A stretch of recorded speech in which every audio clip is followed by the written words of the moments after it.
Hello student, MS classes में आप सबका स्वागत है। आज हम लोग जो है कक्षा 9 एनसीईआरटी गणित से जो चौथा लेसन है हमारा दो चर वाले रैखिक के समीकरण, उसमें से हम लोगों ने कुछ मल्टीपल चॉइस के क्वेश्चन लिए हुए हैं। अभी तक इसमें हम लोगों ने बहुत सारे मल्टीपल चॉइस के क्वेश्चन किए हुए हैं और उसी को आगे बढ़ाते हुए आज हम लोग इसमें से एक और मल्टीपल चॉइस क्वेश्चन, मतलब एक लेक्चर और मल्टीपल चॉइस का हम लोग करने वाले हैं। तो चलिए देखिए, हम लोग पहला क्वेश्चन देखते हैं। आज का क्या लिखा हुआ है, दिया कि यदि बिंदु 4 3 4 समीकरण 3y बराबर ax प्लस 7 के आलेख पर स्थित है तो a का मान होगा। इसमें हम लोग को करना क्या है कि a का मान निकालना। कैसे, देखिए यहाँ पर दिया हुआ कि ये जो हम लोग जानते हैं कि जो ये बिंदु दिया होता है इसमें पहला वाला x का मान होता है और जो दूसरा वाला होता है ये y का मान होता है। तो हम लोग क्या करेंगे कि इसमें x के मान की जगह पर 3 और y के मान की जगह पर 4 रख देंगे तो हम लोग का मान मिल जाएगा। यहाँ पर रख दे रहे हैं कितना कि 3 गुणे 4 बराबर यहाँ पर अगर 3a प्लस हमारा हो जाएगा 7, ये हो जाएगा। अब देखो 4 तिहाई 12 बराबर 3a प्लस 7 हो जाएगा और यहाँ पर हमारा कि 12 माइनस 7 बराबर 3a। तो 12 में 7 घटाएंगे कितना आएगा 5, तो यहाँ पर हो जाएगा बराबर 3a। अब देखो यहाँ से a का मान जो हम लोग को प्राप्त हो जाएगा तो a बराबर हम लोग कितना आएगा 5 के बटा में 3 हो जाएगा। अब देखिए ऑप्शन में कहीं 5 के बटा में 3 दिख रहा है तो हम लोग देख रहे हैं कि जो बी वाला ऑप्शन हमारा है ये सही हो जाएगा। इसी में हम लोग को 5 के बटा में 3 देखने को मिला। अब देखिए इसी प्रकार से अगला क्वेश्चन है, लिखा हुआ है कि x बराबर 0 और y बराबर 4 किस समीकरण का हल है। यहाँ पर हम लोग रख करके चेक करेंगे कि x बराबर 0 y बराबर 4 किस समीकरण का हल होने वाला है। तो देखिए यदि अगर हम लोग इसमें रखेंगे तो यहाँ पर हम लोग को मिल जाएगा कि 0 बराबर यहाँ पर y का मान जब 4 रखेंगे तो कितना आएगा 16, जो कि बराबर नहीं हो सकता। 0 कभी 16 के बराबर नहीं आएगा, ये तो नहीं हो सकता। अच्छा, दूसरे वाले में यदि अगर रखें तो x का मान कितना हमारा हो जाएगा, x का मान 0 रखना है तो यहाँ पर हमारा ये स्टेप पूरा क्या हो जाएगा 0 और y का मान कितना रखना है 4। तो 4 बराबर 0 प्लस 4, यानी यहाँ पर इससे हम लोग को जो मिल रहा है वो 4 बराबर 4 मिल गया। यानी हम लोग ये देख रहे हैं कि x का मान 0 y का मान जो 4 है वो इस वाले समीकरण y बराबर 2x प्लस 4 का हल होगा। यानी बी वाला इसका ऑप्शन हमारा सही हो जाएगा।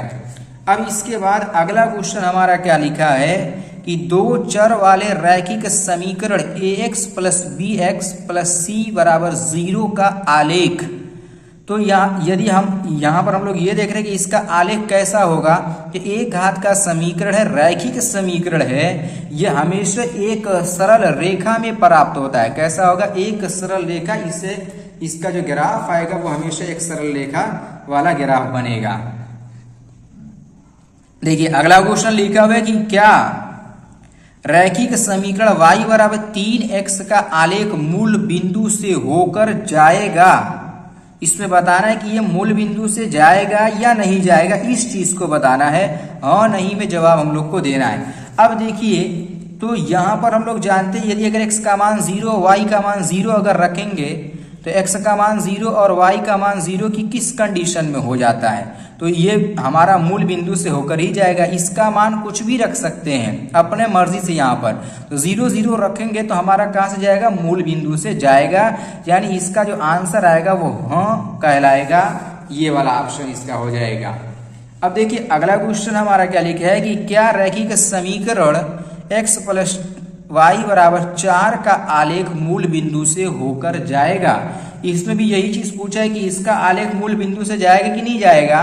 तो अब देखिए यहाँ पर यदि अगर हम लोग x का मान 0 y का मान 0 अगर रख दे तो यहाँ पर कितना आएगा 0 प्लस 0 बराबर 4 हो जाएगा, जो कि असत्य है।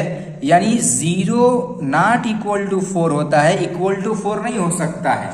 तो इसके लिए जो ऑप्शन हम लोग को सही मिलेगा वो जो कौन सा हो जाएगा, बी वाला ऑप्शन इसमें राइट हो जाएगा। ये नहीं होगा, हाँ नहीं हो सकता है, क्योंकि जब इसमें बराबर में 4 दिया, इसमें मल्टीप्लिकेशन में दिया था, इसलिए होगा यहाँ पर, क्योंकि यहाँ पर 0 से गुणा करने पर 0 हो जा रहा था, इधर भी 0, तो जो मूल बिंदु से गया, इसमें 0 नहीं हो रहा दोनों तरफ, तो ये मूल बिंदु से नहीं जाने वाला है।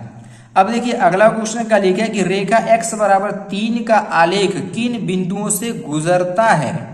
x बराबर 3 का आलेख किस बिंदु से होकर के गुजरेगा। तो x बराबर 3 का आलेख का मतलब ये है कि y का बिंदु जो है हमारा कितना होना चाहिए, x का बिंदु कितना होना चाहिए, 3 रहना चाहिए। सबसे पहली बात ये कि x का मान 3 होना चाहिए, y का मान तो कुछ भी हो सकता है। अब देखिए इसमें बात करते हैं x के स्थान पर 0 है जो कि सत्य नहीं होगा। इसमें देखें तो x के स्थान पर हमारा 2 है, ये भी नहीं सही होगा। इस वाले में यदि अगर देखें तो x के स्थान पर 3 है, यानी इसका C वाला ऑप्शन हमारा क्या हो जाएगा, सही हो जाएगा।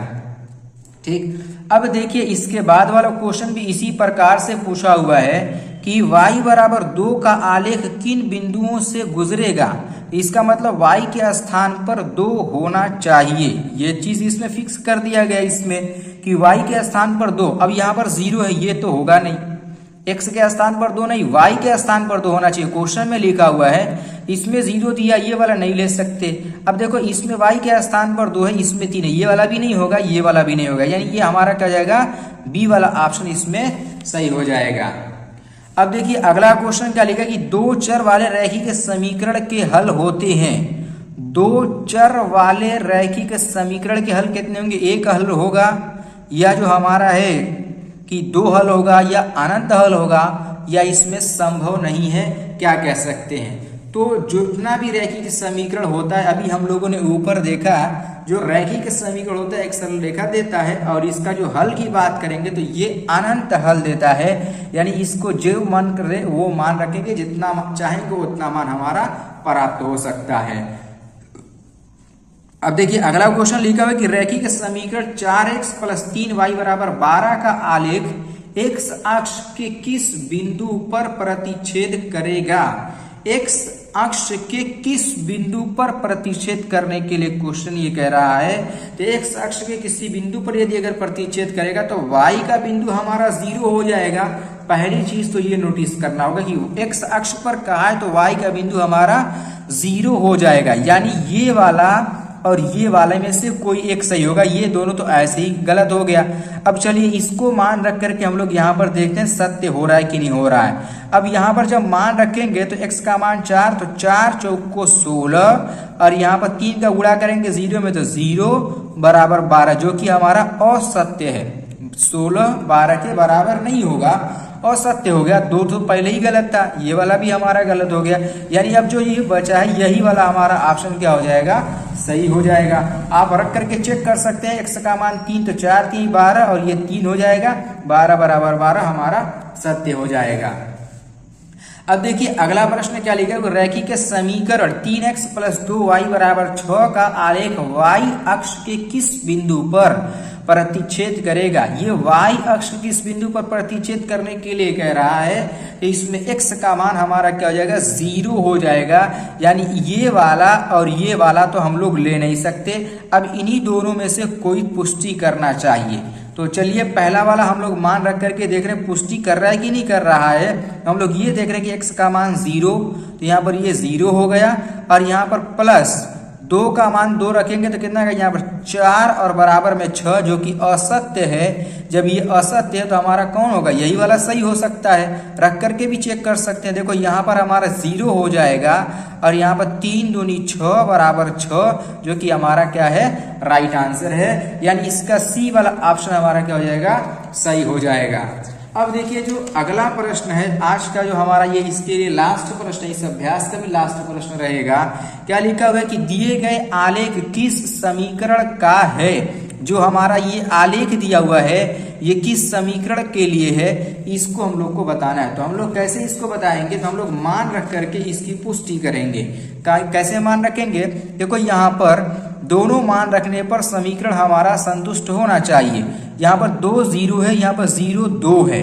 तो यदि अगर हम लोग पहले वाले में रखें 2 0, x का मान 2 है, y का मान 0, तो यहाँ कितना आएगा, 0 बराबर 4 हो जाएगा। कैसे, x का मान 2 रखेंगे तो बोलो 4 होगा कि नहीं होगा।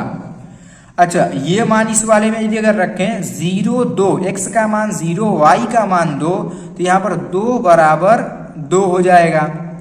ये तो नॉट इक्वल टू ये बराबर, लेकिन दोनों कंडीशन में बराबर आना चाहिए, ये क्वेश्चन में का है, तो ये तो नहीं हुआ। पहला वाला हमारा गलत हो गया। इसमें रखते हैं x का मान हमारा 2 है, y का मान 0 है।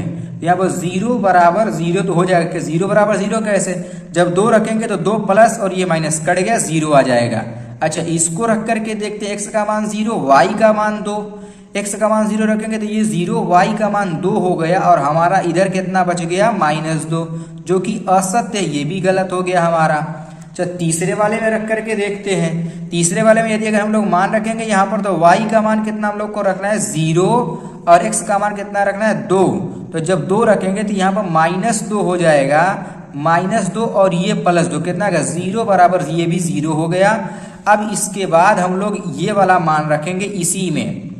तो देखो x का मान 0 रखेंगे तो ये वाला स्टेप खत्म हो जाएगा, और y का मान 2 रखेंगे तो 2 बराबर 2 आ जाएगा, जो कि हम देख रहे हैं कि बिल्कुल हमारा ये वाला तीसरे वाले के लिए, ये ग्राफ हमारा जो है वो तीसरे समीकरण के लिए सत्य हो जाएगा। इस तरीके से हम लोग इस क्वेश्चन को भी हल करेंगे, और ऐसे सारे मल्टीपल चॉइस के क्वेश्चन को परीक्षा में आप लोग भी हल करिएगा। उम्मीद है कि सारे क्वेश्चन समझ में आ गया होगा। तो इसी तरीके से अब हम लोग अब ये वाला लेसन हमारा समाप्त हो गया मल्टीपल चॉइस का। अब हम लोग अगले लेसन से मल्टीपल चॉइस क्वेश्चन करेंगे।